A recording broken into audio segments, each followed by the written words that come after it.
امت مسلمہ تک اجاگر کرنے کے لیے اپنا اپنا کردار ادا کریں، سوشل میڈیا پر ہر مقام پر صدائے احتجاج بلند کریں،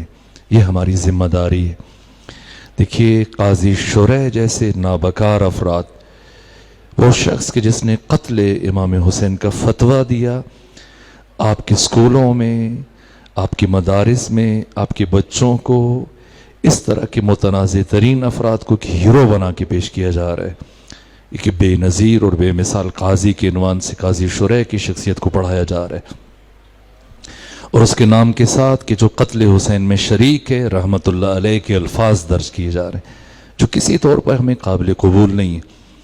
اور ایسے ایسے افراد کے جن کا اسلام میں نہ ہونے سے بہتر تھا،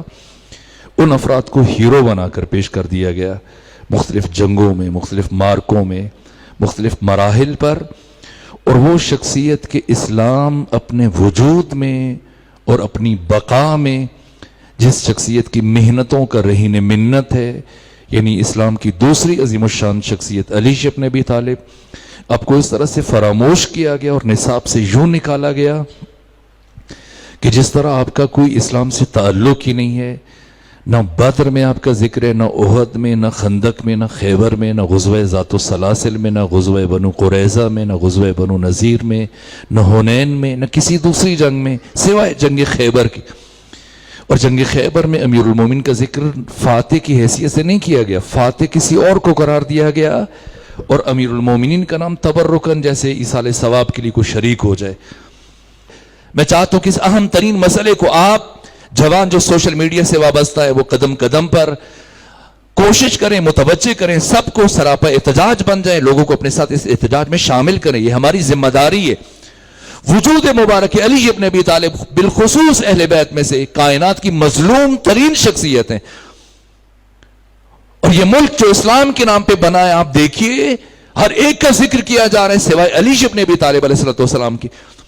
ہجرت کے موقع پر کس طرح سے جان نثاری کا آپ نے مظاہرہ کیا، انسان حیران ہو جاتا ہے۔ جنگ بدر کی فتح کی واحد سبب صرف علی ابن ابی طالب کی شخصیت ہے، اور آپ علی کو نصاب سے نکالنا چاہ رہے ہیں۔ اگر علی جنگ بدر میں نہ جاتے تو پہلے ہی مرحلے میں اسلام ختم ہو جاتا، اور پھر بدر کے بعد دوسری مشکل جنگ احد ہے، 15 شوال کو لڑی گئی 3 ہجری میں۔ جنگ احد میں سب کا ذکر ہے سوائے علی کے۔ جنگ بدر کے واحد فاتح علی ابن ابی طالب ہیں، پہلی مرتبہ جو فتح حاصل ہوئی مسلمانوں کو علی کی شمشیر کے نتیجے میں۔ اور دوسری مرتبہ کیا ہوا، جو 50 تیر انداز بیٹھے تھے ان میں سے 9-10 تو بیٹھے رہ گئے۔ پیغمبر نے فرمایا تھا ہم ہارے جیتے دونوں صورتوں میں تم نے بیٹھے رہنا ہے،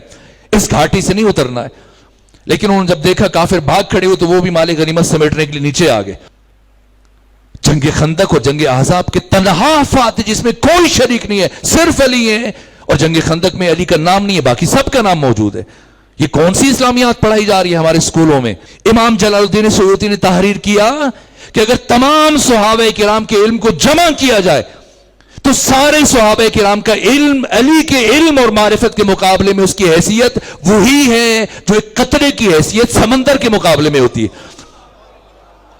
علی جیسے عارف کو چھوڑ کر سب سے بڑے عالم علی، سب سے بڑے عارف علی، سب سے بڑے زاہد علی، سب سے بڑے شجاع علی، سب سے بڑے سخی علی، سب سے بڑے قاضی علی، سب سے بڑے سیاست مدار علی، تمام صفات میں، اوصاف میں، استقامت میں، صبر میں، قناعت میں، ہر وصف میں علی بے نظیر، بے مثال، سب سے آگے۔ جب یہ چیزیں کورس میں نصاب میں بتائی جائیں گی تو وہ بچہ جو اسلامیات پڑھ رہا ہے، تاریخ پڑھ رہا ہے، اردو پڑھ رہا ہے، جب وہ پڑھے گا یا اس وقت جیسے ہی وہ بعد میں شعور کے مرحلے میں قدم رکھے گا اور لاشعور کے زمانے کی چیزیں اس کے شعور کا حصہ بنیں گی تو وہ سوچے گا جب تمام کے تمام اوصاف اور کمالات کے مظہر علی ابن ابی طالب ہیں تو آخر انہیں کیوں محروم کر دیا گیا؟ اس ایک سوال سے بچنے کے لیے علی کی شخصیت کو نصاب سے نکال دیا گیا،